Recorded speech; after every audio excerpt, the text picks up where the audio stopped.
Hello everyone. देखिए, मैं आज बताऊंगा आप लोगों को 100 questions of estimation and costing के ऊपर। ठीक है, तो चलिए शुरू कर लेते हैं। पहला क्वेश्चन है, what is the unit of measurement इन पर क्विंटल फॉर। देखिए, इनमें से कौन सा ऐसा है जिसमें हम लोग पर क्विंटल में मेजरमेंट करते हैं। Collapsible gate with rail, next rolling shutter जो कि मीटर, ये भी मीटर स्क्वायर में करते हैं हम लोग मेजरमेंट, ये भी मीटर स्क्वायर में करते हैं। एक्सपेंडेबल मेटल वायर नेटिंग, ये भी मीटर स्क्वायर में करते हैं। लेकिन रीइंफोर्समेंट ऑफ आरसीसी वॉक्स जो कि है वो हम लोग क्विंटल में करते हैं। ठीक है, तो finally the answer will be reinforcement of RCC works. इसके बाद नेक्स्ट ऑप्शन है, नेक्स्ट क्वेश्चन है, what is floor area ratio. Floor area ratio ये आप लोगों को याद रखना है। Floor area ratio is the ratio of the total floor area of all the floors divided by the area of the floor, area of the plot. देखिए, जितने भी फ्लोर है उसका सभी का एरिया, चाहे वो फर्स्ट फ्लोर में हो चाहे वो सेकंड फ्लोर में हो, सभी का area of the floor divided by the area of the plot हो जाएगी फ्लोर एरिया रेशियो। उसके बाद नेक्स्ट क्वेश्चन है,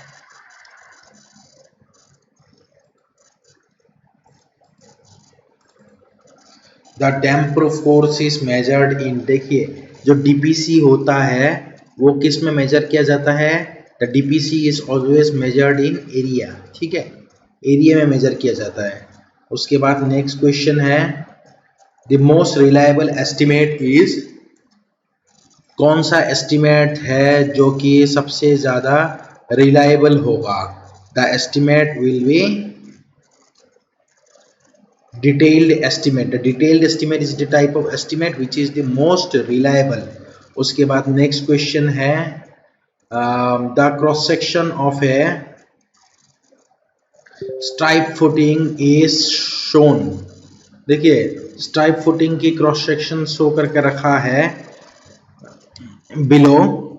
इसका क्या क्या क्रॉस सेक्शन है, 75 थिकनेस है, थिकनेस है, ब्रिक फ्लैट सोलिंग की। उसके बाद नेक्स्ट है, ठीक है, इसके बाद नेक्स्ट है इसका डायमेंशंस 100 mm थिक पीसीसी है 150। तो इसका क्या करना है, अभी हमें फाइंड आउट करना है the quantity of brick flat soling under the footing पर मीटर लेंथ।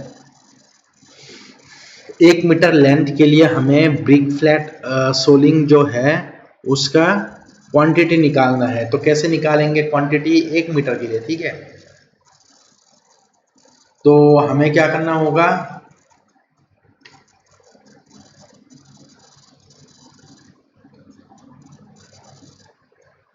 उसके लिए हमें करना होगा, एक तो है 1 मीटर स्क्वायर, उसके बाद 0.1 मीटर स्क्वायर हो गया।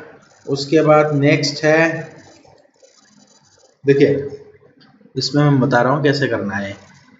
एक तो है 75 mm थिकनेस दे करके रखा है, दूसरा है 750।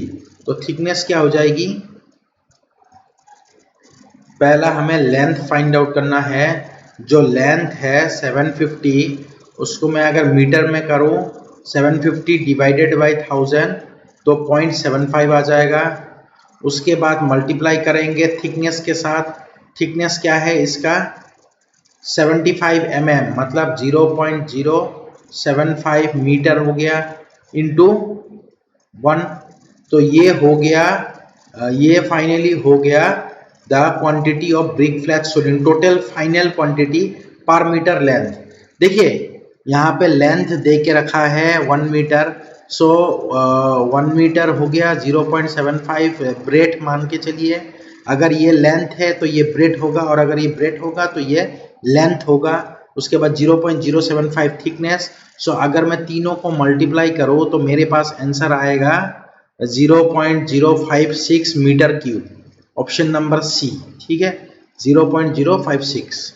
उसके बाद नेक्स्ट क्वेश्चन है, क्योंकि हमें सीधा, बहुत आसान क्वेश्चन है, लेंथ दे के रखा है, ब्रेथ ऑलरेडी डायग्राम में है, थिकनेस ऑलरेडी डायग्राम में है, तीनों को मल्टीप्लाई करेंगे तो वॉल्यूम आ जाएगा। उसके बाद नेक्स्ट क्वेश्चन है, the cross section of A stripe footing is shown below, the quantity of 150 thick PCC 1:3:6 पर मीटर लेंथ ऑफ फुटिंग। देखिए हमें क्या करना होगा, हमें पीसीसी फाइंड आउट करना होगा। इस क्वेश्चन में, प्रीवियस क्वेश्चन में brick flat soling find out करना था, इसमें हमें पीसीसी फाइंड आउट करना है। अगर हमें पीसीसी फाइंड आउट करना है तो हम लोग कैसे करेंगे,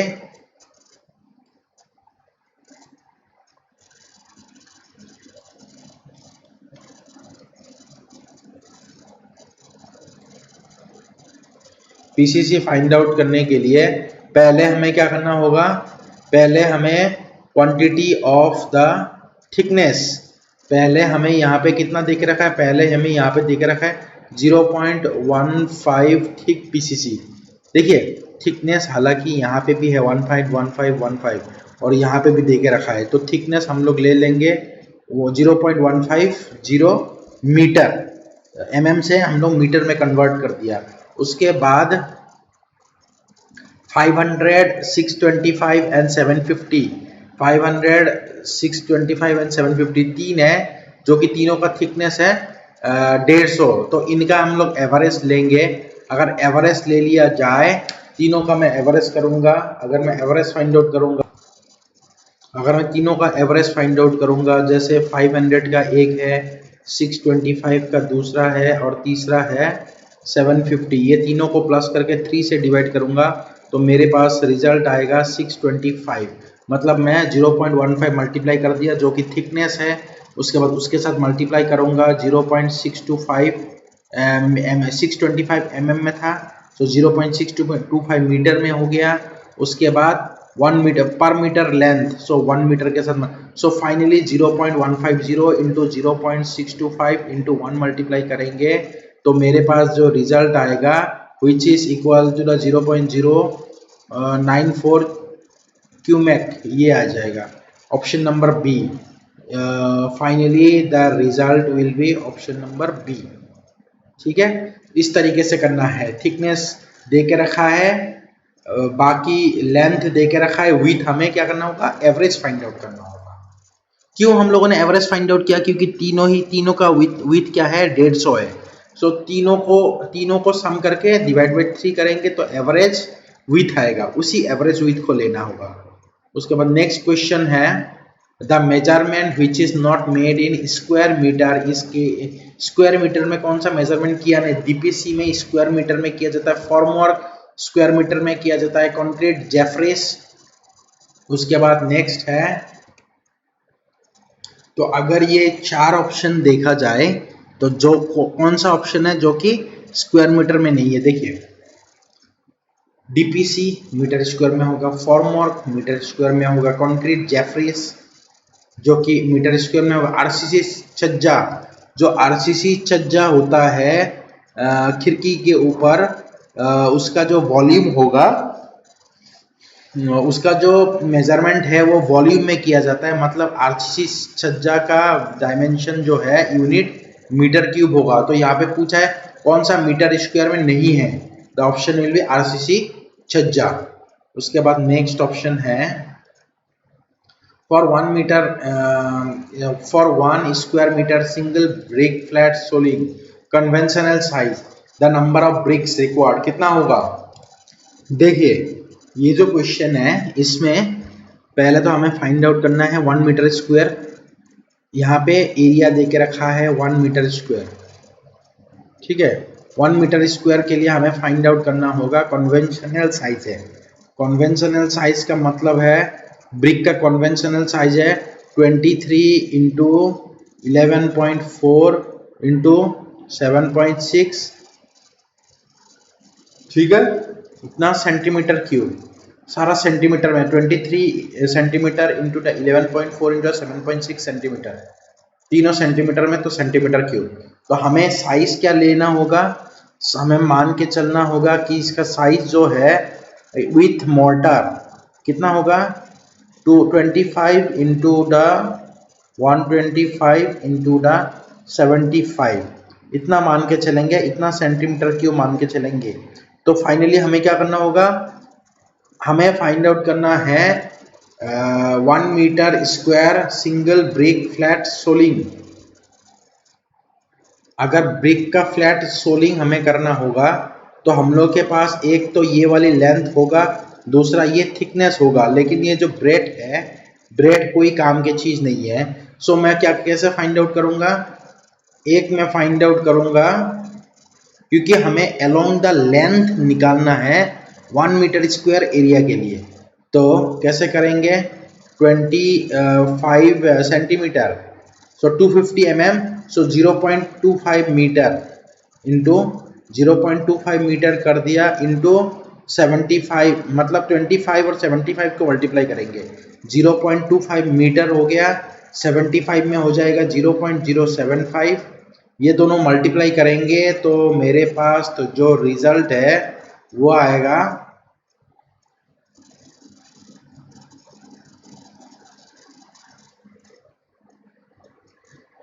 बता रहा हूँ, रुकिए, जो रिजल्ट है वो आएगा अप्रोक्सीमेटली, अगर इन दोनों को मैं मल्टीप्लाई करूँ तो आएगा 0.01875, अप्रोक्सीमेटली इतना मीटर स्क्वायर। सो 1 मीटर स्क्वायर में कितना ब्रिक होगा, सो 1 डिवाइडेड बाई 0.01875, तो रिजल्ट आएगा approximately near by 54 number of BRICS, so answer will B 54। So finally क्या है, एक तो उसका लेंथ मल्टीप्लाई किया हूँ कन्वेंशनल ब्रिक का, और एक डेप्थ मल्टीप्लाई किया हूँ, लेंथ इनटू डेप्थ मल्टीप्लाई जो किया हूँ 1 मीटर स्क्वायर में फाइंड आउट करना है। So 1 metre square divided by 0.01875 metre square, so 54 number of brick जो है मतलब निकल रहा है इससे, ठीक है, ऑप्शन इज 54। उसके बाद नेक्स्ट क्वेश्चन है,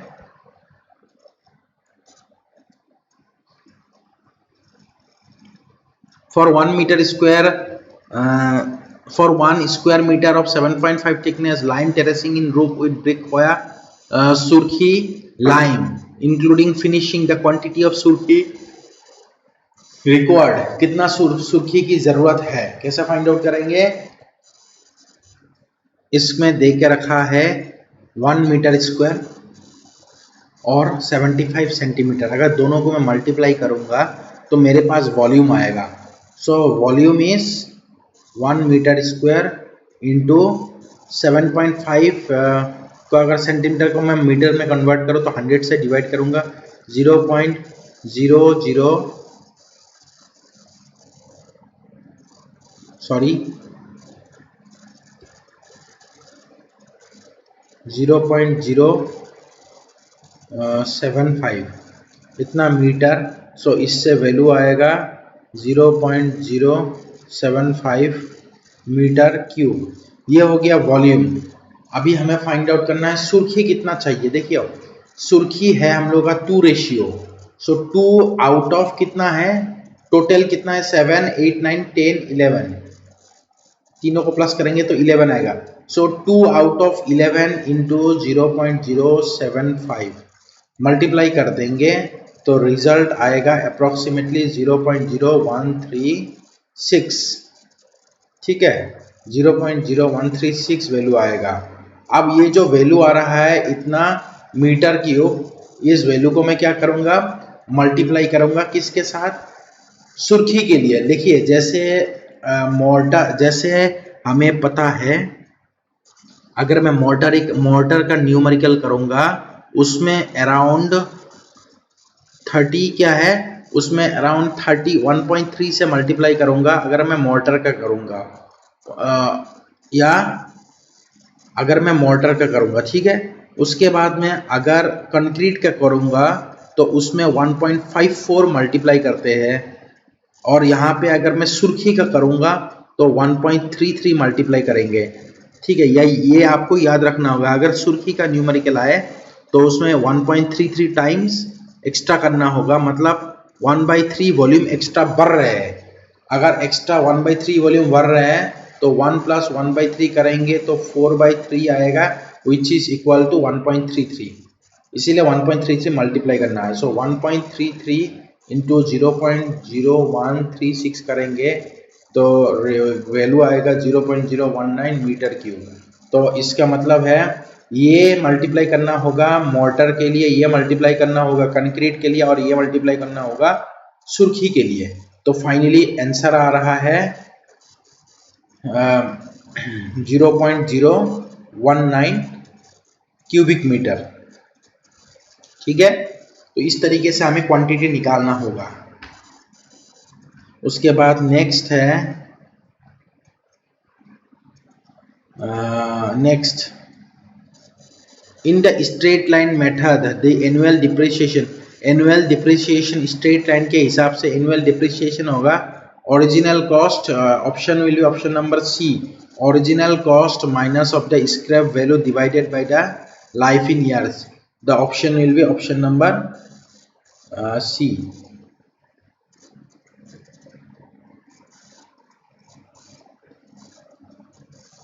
ठीक है। इसके बाद नेक्स्ट है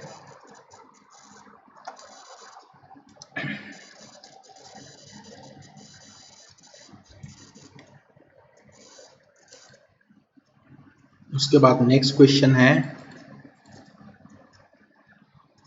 the quantity of brick work in foundation and plinth per day per mason जो होगा the quantity of brick work that will be around 1.25 cubic metre या 1.25 metre cube. That amount of brick work is required in foundation. उसके बाद next है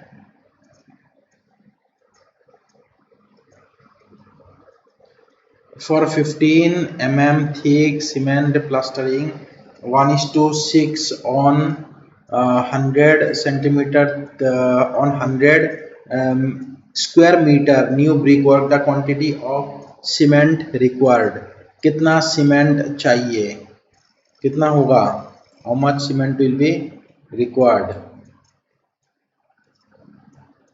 ठीक है। the cement required will be, कितना cement होगा, एक तो है 0.15 mm thickness on 100 square metre. देखिए वॉल्यूम निकालना होगा पहले मुझे, वॉल्यूम कितना है, एक तो देख के रखा है 100 मीटर स्क्वायर इनटू थिकनेस जो है वो mm में है, तो 0.015 मीटर। सो इससे आ जाएगा वॉल्यूम 1.5 मीटर क्यूब, वॉल्यूम आ गया। सो 1.5 मीटर क्यूब अगर वॉल्यूम आ जाता है, मुझे किसके लिए फाइंड आउट करना होगा, मुझे फाइंड आउट करना है सीमेंट प्लास्टरिंग के लिए। तो आप लोगों को ये एक चीज याद रखना है, अगर मैं सीमेंट प्लास्टरिंग का फाइंड आउट करूंगा तो मैं अप्रोक्सीमेटली अराउंड 60% इंक्रीज करूंगा फॉर सीमेंट प्लास्टरिंग। तो मैं किससे मल्टीप्लाई करूंगा, सो 1.5 वॉल्यूम जो निकल रहा है उसको मैं मल्टीप्लाई करूंगा 1.60 के साथ। जब मैं मल्टीप्लाई करूंगा दोनों को तो मेरे पास जो वॉल्यूम आएगा 2.4 मीटर क्यूब आएगा। अगर 2.4 मीटर क्यूब आ रहा है, उसके बाद मुझे क्या चाहिए था, क्वांटिटी ऑफ सीमेंट चाहिए था। तो सीमेंट कितना है, 1:6 रेशियो है, मतलब ये सीमेंट हो गया और ये सैंड हो गया क्योंकि मोर्टार है। तो 1 divided by total 7, so 1 divided by 7 into 2.4, दोनों को मैं मल्टीप्लाई करूंगा तो मेरे पास जो रिजल्ट आएगा डेट विल बी 0.343, ठीक है। 0.343 वैल्यू आएगा जो कि 100 इंटू 1.5 मल्टीप्लाई करने से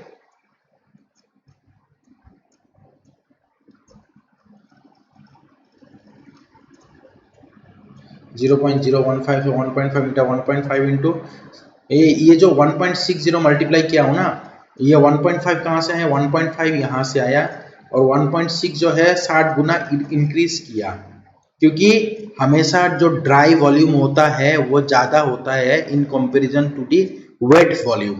सो इसीलिए 60% ज्यादा किया। उसके बाद 1/7 से डिवाइड किया, 1 divided by total into 2.4।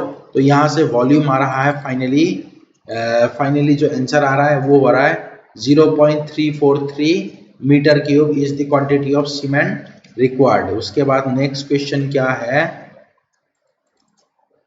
The wood work should be measured to nearest.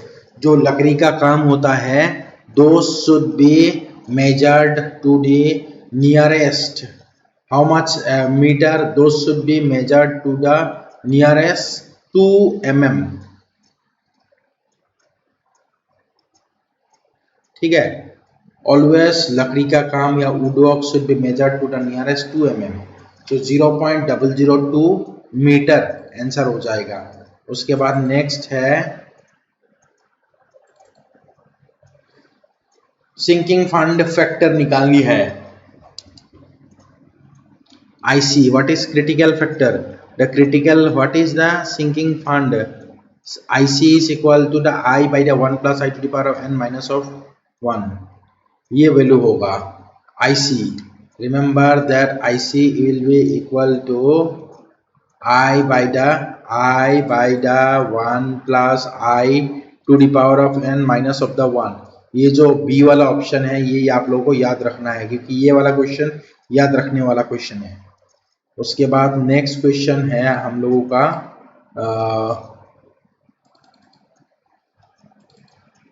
देखिए ये फिगर दे के रखा है, the above figure represents the plan and section of an excavated layout, the volume of earthwork in excavation of foundation trench।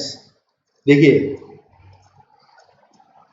पहले हमें क्या करना होगा, पहले हमें ये जो डायग्राम गिवन है इसका वॉल्यूम, इसका हमें क्या करना होगा, इसका पहले हमें वॉल्यूम निकालना होगा, एरिया निकालना होगा। उसके बाद लेंथ के साथ मैं मल्टीप्लाई करूंगा तो वॉल्यूम आ जाएगा। ठीक है, लेंथ के साथ मल्टीप्लाई करने से वॉल्यूम आ जाएगा। तो कैसे निकालेंगे, पहले हमें जो सेंटर लाइन है सेंटर लाइन को मैं मेजर कर लूंगा। ठीक है, ये जो क्वेश्चन है इसमें सेंटर लाइन क्या है 6 मीटर। 6 मीटर से मैं कितना माइनस करूंगा, इस तरफ 0.8 का आधा, इस तरफ 0.8 का आधा, तो मैं दोनों मिला के 0.8 माइनस कर देता हूँ 6 मीटर से। ये हो गया लेंथ, और ब्रेथ कितना है, ब्रेथ है ये हो जाएगी लेंथ और ये हो जाएगा ब्रेथ। तो ब्रेथ कितना है 4 मीटर से मैं माइनस करूंगा कितना, 4 मीटर से मैं माइनस करूंगा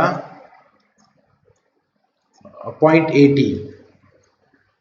ठीक है, तो मेरे पास वैल्यू आएगा 5.2 और 3.2। अगर मैं दोनों को मल्टीप्लाई करूं दैट इज 5.2 इंटू 3.2, तो इससे वैल्यू आ रहा है नहीं 5.2 इंटू 3.2, सॉरी इसको मैं मल्टीप्लाई नहीं करूंगा क्योंकि मुझे निकालना है सेंटर लाइन। ये हो गया 5.2 3.2 5.2 3.2। सो टोटली मुझे प्लस करना होगा 5.2 इंटू 2 प्लस 3.2 इंटू 2, पूरा प्लस करूंगा मतलब पेरीमीटर निकालना है। अगर मैं पेरीमीटर निकालूंगा तो वैल्यू आएगा 16.8 मीटर। 16.8 मीटर जब वैल्यू आ रहा है उसके बाद मुझे वॉल्यूम निकालना होगा। तो वॉल्यूम कैसे निकालेंगे, 16.8 मीटर इंटू 80 सेंटीमीटर मतलब 0.8 मीटर इंटू 60 सेंटीमीटर डेप्थ मतलब 0.6। तो यहाँ से वैल्यू आएगा 16.8 इंटू 0.8 इंटू 0.6, तो यहाँ से वैल्यू आएगा 8.064। यहाँ से वैल्यू आएगा 8.064 metre cube. So option will be option number B. कौन सा ऑप्शन होगा? ऑप्शन नंबर बी आ जाएगा ऑप्शन। उसके बाद नेक्स्ट क्वेश्चन है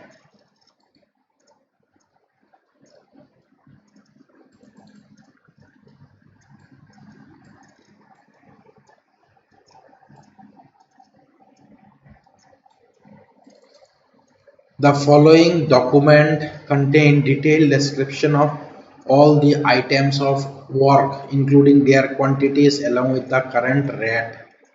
कौन सा डॉक्यूमेंट में सारा चीजें रहता है? The document is named as what? देखिए ये जो डॉक्यूमेंट है इस डॉक्यूमेंट को आप लोगों को याद रखना है। This one is named as the schedule of rates, scheduled of rate, because इसमें सारा रेट के बारे में दे के रखा है। तो this document is known as schedule of rate. उसके बाद नेक्स्ट क्वेश्चन क्या है? उसके बाद नेक्स्ट क्वेश्चन है the floor area including the area of the balcony up to, जो भी फ्लोर एरिया होगा including the area of the balcony कितना होगा? अगर मैं बेल्कोनी की एरिया को भी एज्यूम करूंगा, then the floor area including the area of the balcony up to, देखिए इसका मतलब क्वेश्चन को समझिए, जो बेल्कोनी के एरिया है उसका मैं कितने परसेंट एज्यूम करूंगा, how much percentage will be included. The area of the balcony is included up to only 50%, 50% लिया जाता है। उसके बाद नेक्स्ट क्वेश्चन है administrative head of PWD, PWD का सबसे मेन हेड जो होता है वो कौन होगा? वो हो जाएगा आप लोग का चीफ इंजीनियर। उसके बाद नेक्स्ट क्वेश्चन है the quantity of would for the shutter of door and window is calculated in the quantity of door and window for the shutter. जो दरवाजा के शटर होता है, मतलब जो दरवाजा होता है उसका अगर मैं, चाहे वो दरवाजा हो चाहे वो खिड़की हो, उनका थिकनेस बहुत कम होता है, ठीक है। थिकनेस कम होने के कारण अगर मैं इसका जो डायमेंशन होगा वो किस में होगा? इसका जो डायमेंशन होगा वो मीटर स्क्वायर में होगा, ठीक है। मीटर क्यूब, ध्यान रखना है आप लोगों को, मीटर क्यूब में नहीं होगा, मीटर स्क्वायर में होगा, क्योंकि दरवाजा और खिड़की का थिकनेस बहुत कम होता है, उसको हम उस साइड को हम लोग नेग्लेक्ट कर देंगे, ठीक है। सो ऑप्शन नंबर डी होगा इसका रिजल्ट। उसके बाद the plan of the building in the form of A square, ठीक है, in the form of A square which centralized dimensions is of outer wall as 40, outer wall का dimension दे के रखा है 14.7 दोनों तरफ, ठीक है। 14.7 और 14.7 नहीं सॉरी, सेंटर लाइन डायमेंशन दे के रखा है, और आउटर वॉल जो बाहर के वॉल्स है उनके सेंटर लाइन डायमेंशन दे के रखा है। Thickness of the wall is of the super structure is 0.3, then is plinth area. What will be the plinth area? The plinth area will be equal to, how much will be the plinth area? देखिए question इस तरीके का है, इसमें हम लोग को confuse नहीं होना है। एक रेक्टेंगल है, ठीक है, इसका डायमेंशंस दे के रखा है, ये जो डायमेंशन है इसका 0.3 मीटर दे के रखा है दोनों तरफ, ठीक है। और ये जो आउटर वॉल के सेंटर लाइन डायमेंशन है, ये जो सेंटर लाइन डायमेंशन है इसका दे के रखा है डायमेंशन 14.7 दोनों तरफ। तो मैं अगर 14.7 प्लस 0.3/2 दोनों तरफ करूंगा तो फाइनली जो आउटर बाउंड्री का डायमेंशन, मतलब यहां से लेके यहां तक जो डायमेंशन होगा वो आएगा 14.7 प्लस 0.3, और ये हो गया एक तरफ। उसके बाद दूसरा तरफ क्या है? दूसरा तरफ भी डायमेंशन होगा 14.7 प्लस 0.3 दोनों तरफ, क्योंकि दोनों तरफ डायमेंशन सेम है 14.7 14.7, सो +0.3 दोनों तरफ करेंगे तो वैल्यू आएगा 15 और 15। तो हमें क्या निकालनी है, प्लिंथ एरिया निकालनी है। प्लिंथ एरिया का मतलब है फुल एरिया, कारपेट एरिया के साथ जो भी एरिया बनेगा, बीम वगैरह, कॉलम वगैरह जो मतलब जो ऑक्युपाई करते हैं, मतलब प्लिंथ एरिया का मतलब है सभी एरिया को हमें कंसीडर करना है। जैसे मैं एक डायग्राम में आप लोगों को बता रहा हूं, जैसे ये एक डायग्राम है, ठीक है, ठीक है, ये वॉल चारों तरफ वॉल है। अगर ये एरिया हम लोग निकालेंगे, this area is known as carpet area. लेकिन अगर मैं फुल एरिया निकालूंगा including the area of the wall, this area is called as the plinth area. तो प्लिंथ एरिया क्या हो जाएगी, 15 और 15 दोनों को मल्टीप्लाई करूंगा, that will be the 15 15 the 225। So option will be option number D, ठीक है, ऑप्शन नंबर डी होगा रिजल्ट। इसके बाद नेक्स्ट है the value of the property during its useful life based on purchase value and depreciation is known as the what will be the value, this value will be known as the book value. The book value is the value of the depreciated items and resale, ठीक है, the property of the value during its useful life based on purchase value and depreciation etc is known as book value. ये जो value होगा, इस value का नाम होगा book value, ठीक है।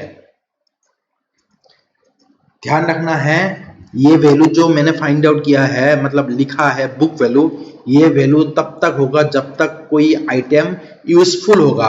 अगर उसका यूजफुलनेस नहीं रहेगा, that value will be termed as the useful. नहीं होगा तो ये वैल्यू बन जाएगा scrap value.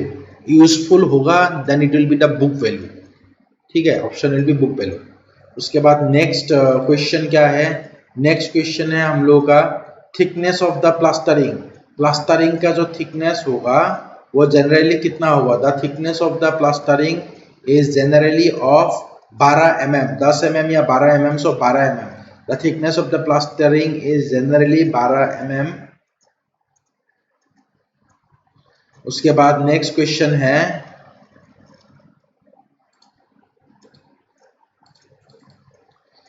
the plan of a building is in the form of the rectangle with central line dimension of the outer walls is इतना है इतना, the thickness of the outer walls of the eastern then the carpet area। देखिए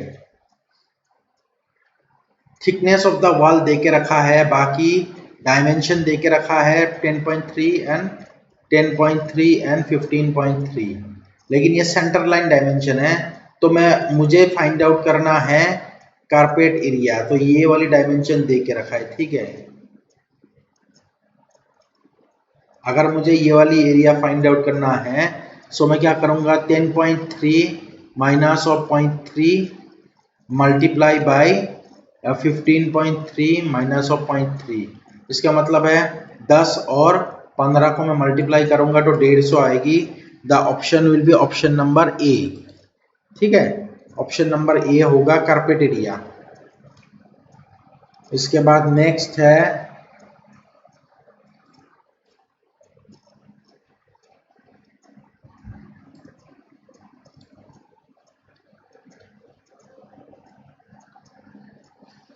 उसके बाद next कौन सा question होगा, next question होगा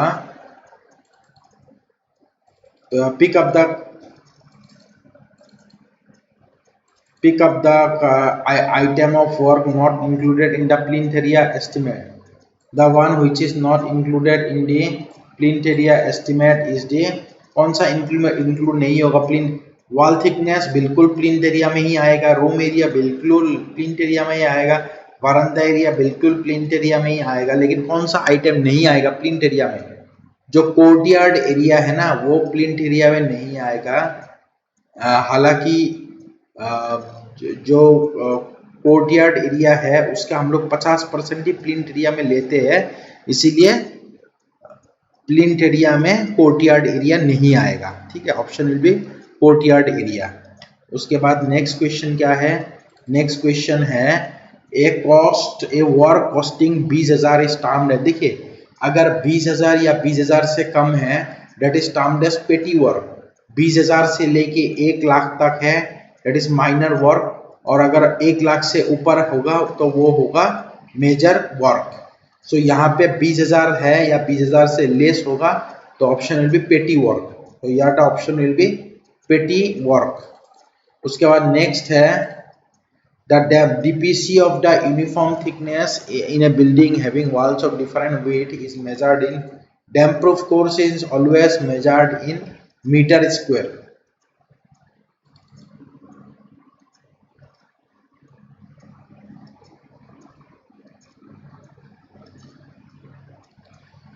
उसके बाद नेक्स्ट क्वेश्चन है most accurate method of estimate is based on, most accurate method कौन सा है, ये क्वेश्चन ऑलरेडी रिपीट होकर रखा है, डिटेल्ड एस्टिमेट है मोस्ट एक्यूरेट एस्टिमेट। उसके बाद नेक्स्ट क्वेश्चन कौन सा है, नेक्स्ट क्वेश्चन है one brick thickness of wall is generally equal to, देखिए अगर हाफ ब्रिक होगा तो मैं एज्यूम करूंगा 10 सेंटीमीटर, लेकिन 1 ब्रिक अगर है तो इसका जो थिकनेस होगा मैं जनरली एज्यूम करूंगा एस 20 सेंटीमीटर। ठीक है, 1 ब्रिक वॉल इज रफली इक्वल टू द, रफली इक्वल टू कितना होगा, रफली equal to the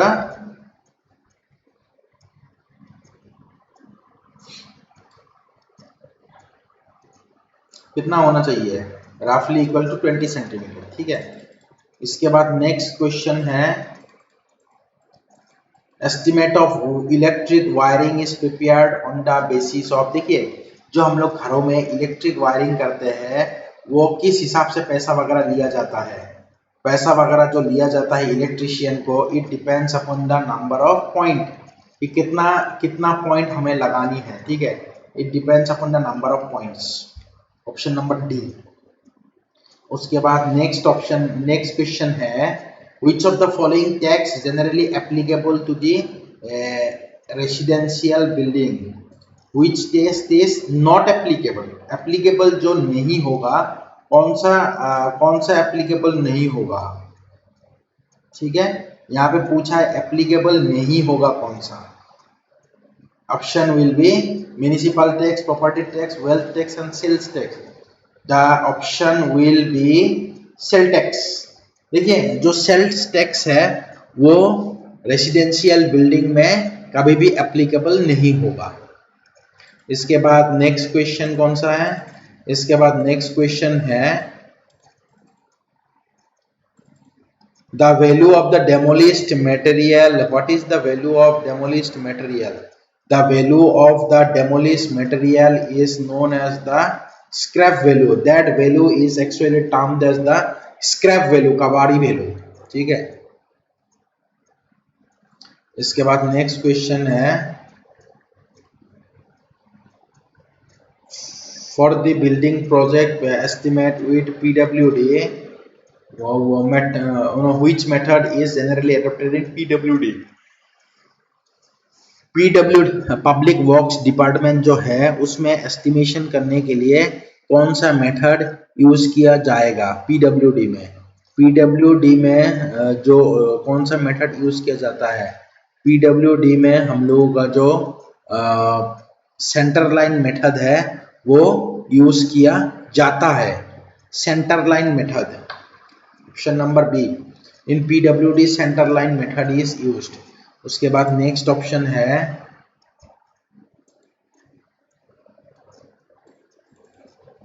N estimate is, estimate का मतलब क्या है, an estimate is actually the probable cost which is arrived at before construction, construction करने से पहले पहले जो भी कॉस्ट हम लोग अराइव करेंगे या जिस कॉस्ट में अराइव करेंगे that cost is known as the estimate.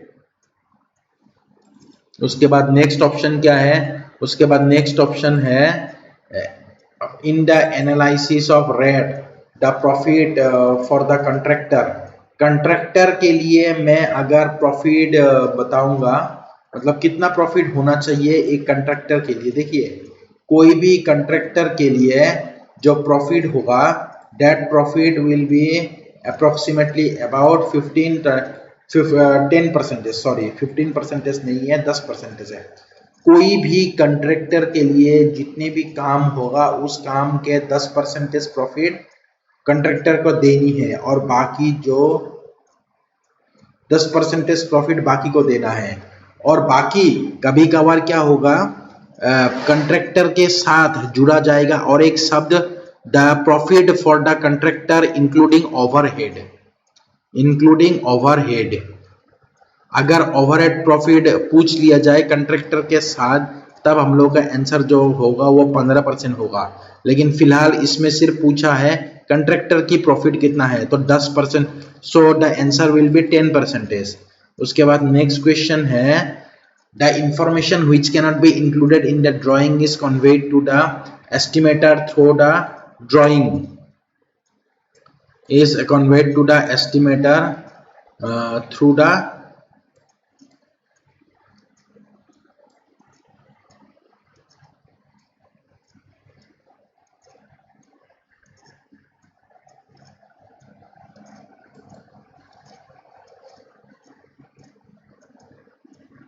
information which is conveyed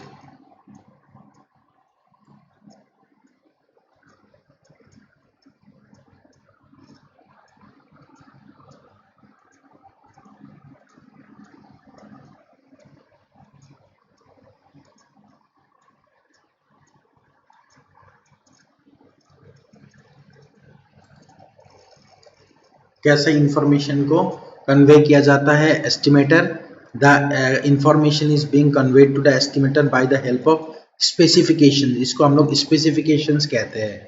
इसके बाद नेक्स्ट क्वेश्चन है हम लोगों का in case of steel rolling shutter for the estimation of painted area the plain area is multiplied by what, the plain area is multiplied by option number B that is 1.1। क्योंकि देखिए अगर मैं rolling shutter के बारे में बताऊं, steel मतलब steel का, then it should be multiplied by 10। उसके बाद अगर corrugated asbestos के लिए बताऊं तो it should be multiplied by 20 and semi corrugated asbestos के लिए बताऊं it should be semi corrugated के लिए बताऊं तो it should be multiplied by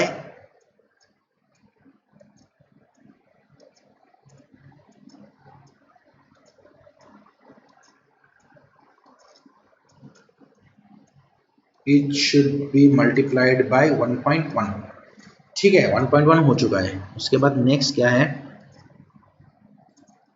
sorry next, इसके बाद नेक्स्ट है the weight of 10 mm diameter mild steel rod पर मीटर लेंथ इज। देखिए माइल्ड स्टील का हमें क्या करना है, पहले हमें वॉल्यूम निकालना है पर मीटर के लिए। देखिए वॉल्यूम कैसे होगा, पाई into diameter 0.01 square divided by pi D square by 4। Diameter है 10 mm, मीटर में कन्वर्ट कर लिया, 1000 से डिवाइड कर दिया, so pi into diameter square by the 4 area हो गया। इस एरिया को मल्टीप्लाई करेंगे लेंथ के साथ तो ये आ जाएगा वॉल्यूम। सो एक बार वॉल्यूम आ गया, उसके बाद डेंसिटी क्या है, मतलब रॉड का 7850 kg पर मीटर क्यूब। एक मीटर क्यूब के लिए 7850 kg होगा। सो इतना मीटर क्यूब के लिए kg कितना होगा, ठीक है 7850 इंटू एरिया मल्टीप्लाई करेंगे तो मेरे पास वैल्यू जो आएगा that one will be equal to 7850 into pi into the 0.01 square by 4 into 1। तो मल्टीप्लाई जब करेंगे तो मेरे पास वैल्यू आएगा 0.62। The answer is finally 0.62। उसके बाद नेक्स्ट क्वेश्चन है of the total estimated cost of A building the cost for electrification. देखिए जो इलेक्ट्रिसिटी का कॉस्ट होता है या एक्सपेंसेस होता है, डेट वन कंट्रैक्टर का 10%, ओवरहेड की 5%, इलेक्ट्रिसिटी का जो खर्चा होता है वो अराउंड 8% होगा पूरा घर का। ठीक है so that one will be around 8% for the electrification. उसके बाद नेक्स्ट क्वेश्चन क्या है? नेक्स्ट क्वेश्चन है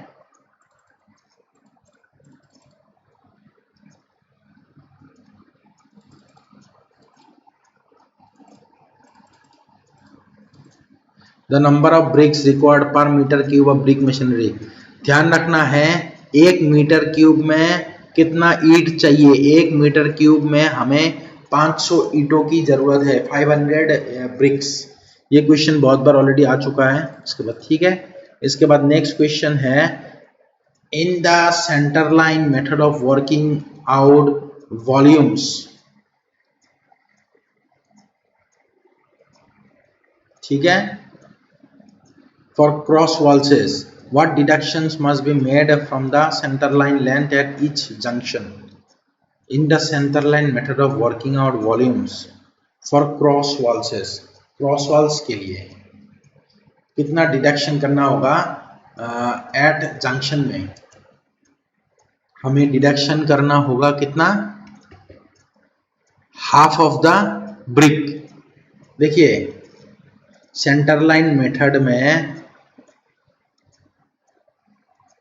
जो भी जंक्शन होगा, जंक्शन पॉइंट में, जैसे ये हम लोगों का एक जंक्शन पॉइंट है, ठीक है, एक जंक्शन पॉइंट है, इनमें हमें कितना माइनस करना होगा? हाफ द ब्रेड करना होगा, हाफ द ब्रेड, ईट की आधा ब्रेड हमें माइनस करना होगा।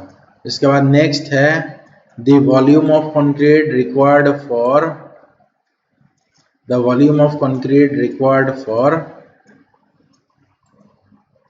10 meter cube of brick work in 1.6 ratio cement mortar is approximately कितना होगा?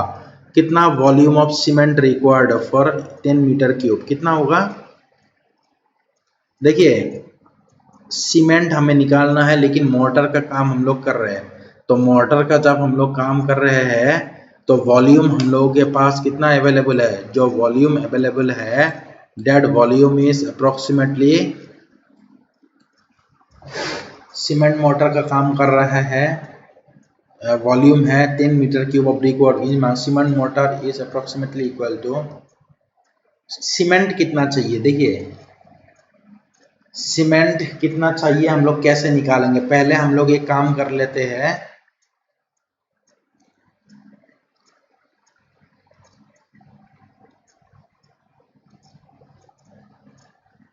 दस मीटर क्यूब दे के रखा है।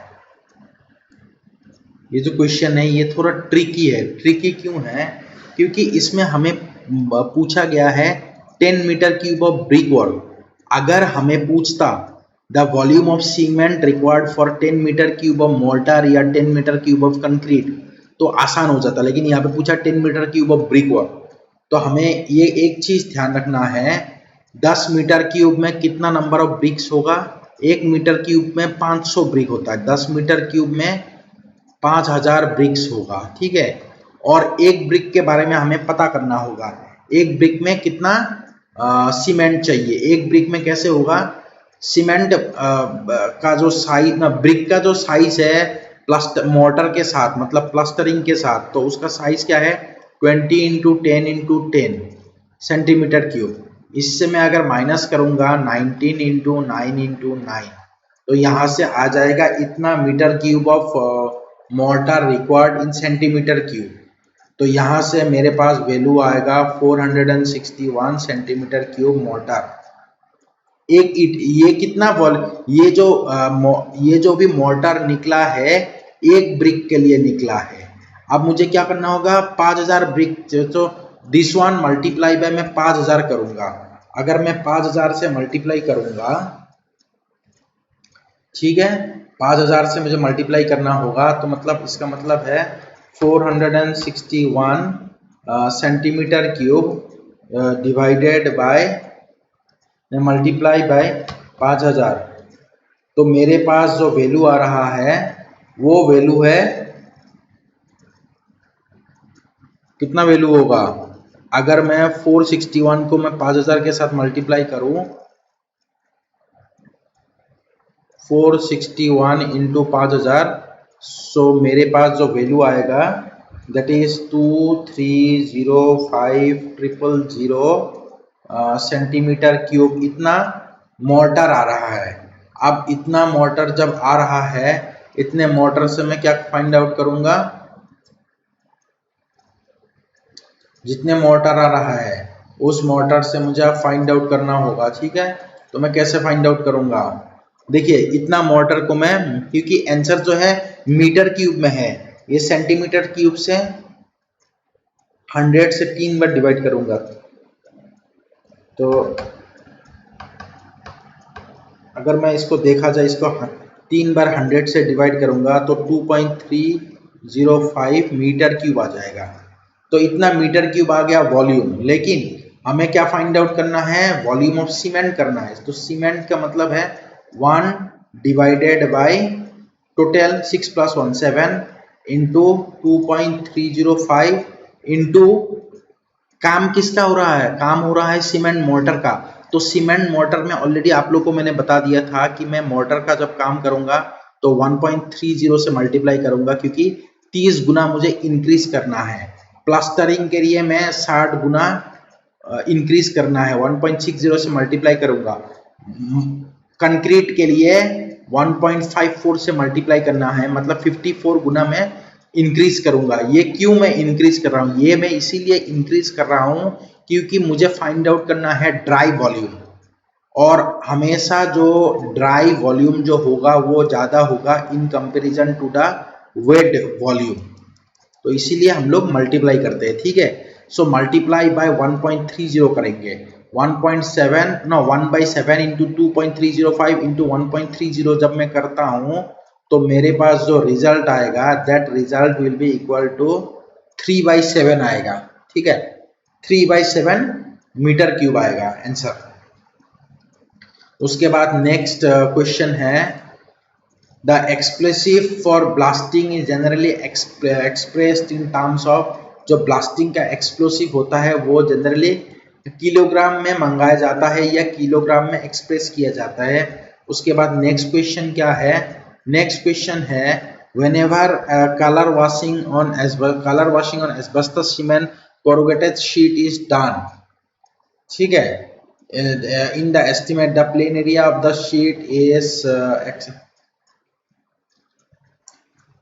कोरुगेटेड शीट के लिए मैंने ऑलरेडी बता कर रखा है, जो एस्बेस्टोस कोरुगेटेड शीट है उनके लिए 20% इंक्रीज करना है, और बाकी अगर सेमी कोरुगेटेड है, अगर कोरुगेटेड है तो 20%, अगर सेमी कोरुगेटेड हो तो 10%, और अगर स्टील का हो तो तब भी 10%। सो इस क्वेश्चन में हमें कितना इंक्रीज करना होगा, दैट मस्ट बी, क्योंकि यहाँ पे कोरुगेटेड है और एस्बेस्टोस है तो 20% होगा। ठीक है, इसके बाद नेक्स्ट है, the quantity of cement concrete dam proof course is measured, DPC is measured in, already मैंने बता कर रखा है, 3 बार ये आ चुका है, ये क्वेश्चन रिपीट होते रहता है। It is measured in, DPC is measured in metre square.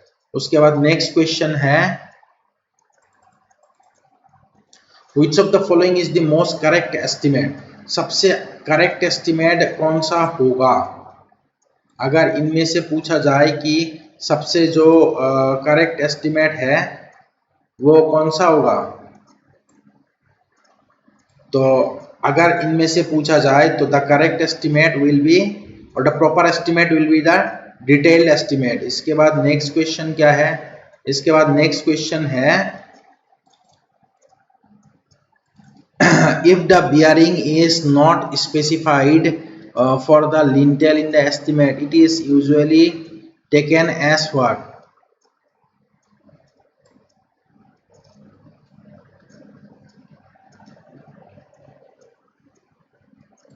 If the bearing is not specified for the lintel in the estimation, it is usually taken as thickness of the lintel, then it will be taken as usually the thickness of the lintel subjected to a minimum value of 12 centimeter.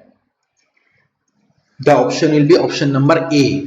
उसके बाद next question है, The technique of finding the fair price of an estimate existing building and property is known as, अगर हमें fair price निकालनी है, that process is actually known as valuation. That process is known as valuation. उसके बाद next है the value of the dismantled material less minus the cost of dismantling is called as the, क्या होगा, the value of the dismantling minus the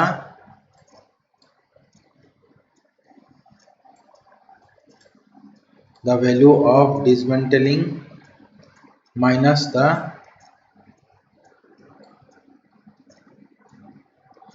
cost of dismantling, that value is called as the salvage value. Salvage value is equal to the dismantled scrap value minus of cost of dismantling. That value is called as the salvage value. उसके बाद next है when the actual cost of construction plus certain profit is paid to the contractor, then such a contractor is called as the that contractor is called as the cost plus percentage contract. उसके बाद next question है the plan of a building is in the form of a rectangle with centerline dimension of इतना, what will be the floor area of the building? The floor area of the building will be equal to, floor area कितना होगा,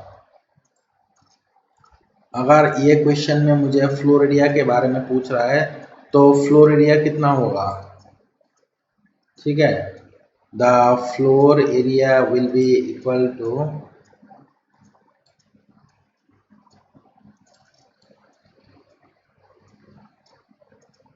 कितना होगा, दोनों तरफ मैं plus करूंगा 0.3, सो यहाँ पे हो जाएगा 15 और यहाँ पे हो जाएगा 10, सो 150 हो जाएगी फ्लोर एरिया, ठीक है, नन ऑफ दिस हो जाएगा आंसर। इसके बाद नेक्स्ट ऑप्शन है, नेक्स्ट क्वेश्चन क्या है, नेक्स्ट क्वेश्चन है in the estimation of plastering surface the deductions are not made for, किस चीज के लिए डिडक्शन नहीं, the deductions are not made for, देखिए हर एक चीज के लिए डिडक्शन होगा, जैसे एंड ऑफ द बीम हो गया, एंड ऑफ द राफ्टर्स हो गया, स्मॉल ओपनिंग हो गया, तो हर एक के लिए डिडक्शन हो, इसका मतलब ऑप्शन हो जाएगा, आंसर हो जाएगी नन ऑफ दिस। उसके बाद नेक्स्ट क्वेश्चन है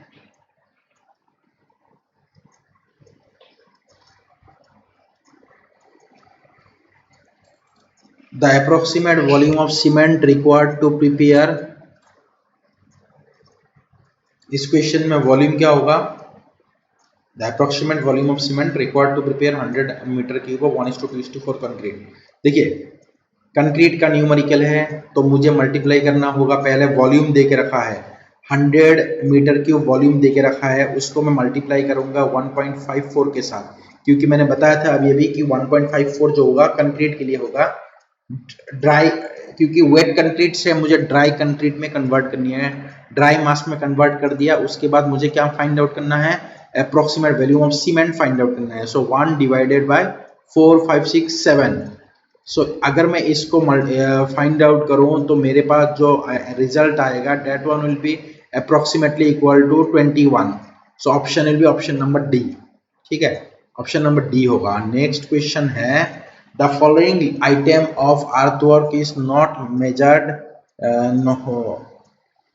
नॉट मेजर्ड सेपरेटली, कौन सा सेपरेटली मेजर नहीं किया जाता है, setting out of earthwork, site clearance, dead man, all options are correct, all options are correct, क्योंकि ये जो तीनों चीजें हैं इकट्ठा ही किया जाता है, सेपरेटली नहीं किया जाता। उसके बाद a cement concrete road is 100 metre long, 8 metre wide and 15 above the subbase of 10 centimeter thick gravel, the cubic content of concrete 1:2:4 for the road specified in is कितना होगा,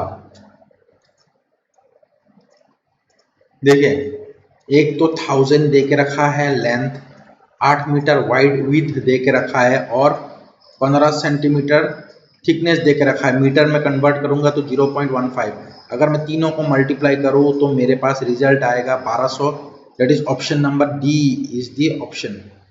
1200 मीटर क्यूब वॉल्यूम होगा। उसके बाद next question है for the 100 square metre concrete cement concrete 1:2:4 4 centimetre thick floor the quantity of cement required. इसमें भी कैसे हम निकालेंगे 100 स्क्वायर मीटर इंटू 4 सेंटीमीटर मतलब 0.04, ठीक है 0.04 के साथ मल्टीप्लाई कर दूंगा। उसके बाद सीमेंट कंक्रीट के लिए है तो 1.54 मल्टीप्लाई करूंगा इंटू 1/7 करूंगा।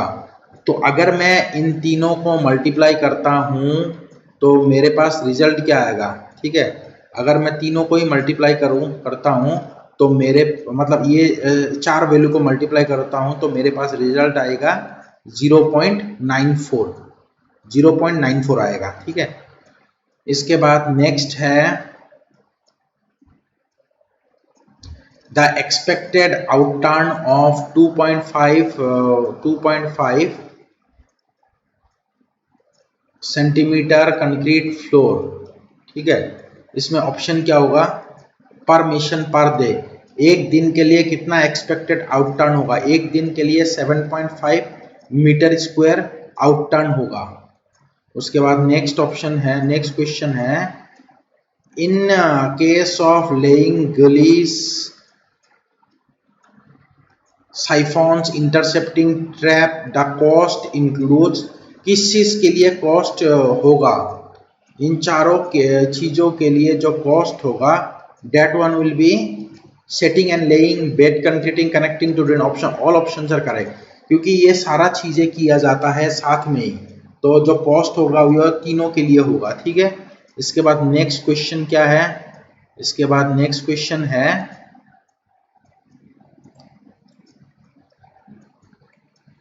रुकिए, इसके बाद नेक्स्ट क्वेश्चन क्या है brick walls are measured in square meter if the thickness of the wall is कितना होगा, if the thickness of the wall is 10 centimetre मतलब हाफ ब्रिक वॉल होगा। अगर हाफ ब्रिक वॉल होगा तो मैं स्क्वायर मीटर में करूंगा मेजरमेंट, ठीक है ऑप्शन नंबर ए। इसके बाद नेक्स्ट क्वेश्चन है the brick work is measured in square metre in the case of, कौन सा चीज के लिए ब्रिक वर्क जो है वो स्क्वायर मीटर में मेजरमेंट किया जाता है, honeycomb brick work, flat soling brick flat soling, half brick wall on the partition, all option are correct. सभी ऑप्शंसों के लिए मैं स्क्वायर मीटर में मेजरमेंट करूंगा, ऑप्शन नंबर डी होगा ऑल ऑफ द अबव। उसके बाद नेक्स्ट क्वेश्चन है pick up the term of work not included in the plinth area estimate. Plinth area estimate में कौन सा मैं यूज नहीं करूंगा, एक तो हो गया wall thickness, room area, बरंडा area, courtyard area, ये वाला जो है ना कोर्टयार्ड एरिया ये प्लिंथ एरिया में कंसीडर नहीं होते हैं। उसके बाद नेक्स्ट क्वेश्चन है what is the approximate cost of the complete labour a percentage of the total cost of the building. अगर मैं देखा जाए अगर मेरा 1 लाख रुपए लग रहा है कोई चीज बनाने के लिए, उसमें लेबर की खर्चा जो होगा 25% होगा which will be equal to 25 lakh, सिर्फ लेबर में ही लगेगा। उसके बाद नेक्स्ट क्वेश्चन है the nominal lead and lift allowed for the artwork in the excavation of the foundation are कितना होगा nominal lead and lift, वो होगा ऑप्शन नंबर सी। जो लीड होगा लंबाई वो होगा 30 मीटर और लिफ्ट जो होगा वो 1.5 मीटर होगा, ठीक है 30 and 1.5 ऑप्शन नंबर सी। उसके बाद नेक्स्ट क्वेश्चन है the cement concrete road is 1000 metre 8 metre and 15 centimetre over the base of 10 centimetre thick gravel, over the base of 10 centimetre thick gravel the box cutting in the road craft is, box cutting कितना होगा, देखिए 1000 into 8 हमें कैसे निकालना होगा, कैसे 1000 metre length multiply करना होगा 8 मीटर से एंड थिकनेस क्या है 15 centimetre thickness over the sub base of 10 centimetre मतलब टोटल थिकनेस कितना होगा 10 प्लस 15 25 सेंटीमीटर में है, उसको मल्टीप्लाई करेंगे 0.25, तो इससे जो रिजल्ट आएगा वो आएगा 2000, ठीक है, 2000 आएगा। So option number D, the option will be option number D. इसके बाद नेक्स्ट क्वेश्चन है, work out the exact quantity of various item of work is known as. जो वर्कआउट हम लोग करते हैं कितने क्वांटिटी चाहिए, दैट क्वांटिटी चाहिए, क्वांटिटी को एस्टिमेट करने का नाम है क्वांटिटी सर्वेइंग, ठीक है, that one is known as quantity surveying. उसके बाद नेक्स्ट क्वेश्चन है, the time by which the completion of an activity can be delayed without affecting the start of the succeeding activity, that time is called as what। ये question बहुत बार आ चुका है, क्योंकि ये क्वेश्चन जो है स्पेशली पार्ट एंड सीपीएम का क्वेश्चन है, ठीक है, तो ये क्वेश्चन बहुत ही इंपॉर्टेंट है, बहुत बार आ चुका है, तो इसका जो आंसर होगा that will be free float. कौन सा होगा, फ्री फ्लोट। उसके बाद नेक्स्ट क्वेश्चन है, which of the following is a dummy activity. ये भी पार्ट एंड सीपीएम का क्वेश्चन है। Excavating the foundation, wait for the arrival of concrete may lay the concrete foundation and cure the dummy activity will be waiting for the arrival of concrete material, ठीक है, ये हो गया आप लोगों का डमी एक्टिविटी। नेक्स्ट क्वेश्चन है, scrap value of the property. Scrap value of the property में भी both positive negative constant, negative positive. Scrap value of the property ये आप लोगों को याद रखना है, ये भी बहुत बार आ चुका है। Scrap value of the property can be both positive as well as negative, ठीक है। इसके बाद नेक्स्ट क्वेश्चन है, no deduction is made for opening in estimation of masonry work. कितना डिडक्शन, मतलब कितने ओपनिंग के लिए डिडक्शन नहीं किया जाता मेसनरी वर्क में। No deduction is made for the opening of 1000 square centimetre, ठीक है, 1000 स्क्वायर सेंटीमीटर। उसके बाद नेक्स्ट क्वेश्चन है, what is the unit of measuring cornice. The unit of measuring cornice is in running metre, ठीक है, ठीक है, बस इतना ही क्वेश्चंस मतलब आप लोगों को बोलना था, ठीक है। Thanks for watching. अगर किसी को डाउट वगैरह हो कोई भी चीज़ पे, तो you can comment in the comment box, and please if you have not subscribe the channel, subscribe it and press the like button, and thanks for watching.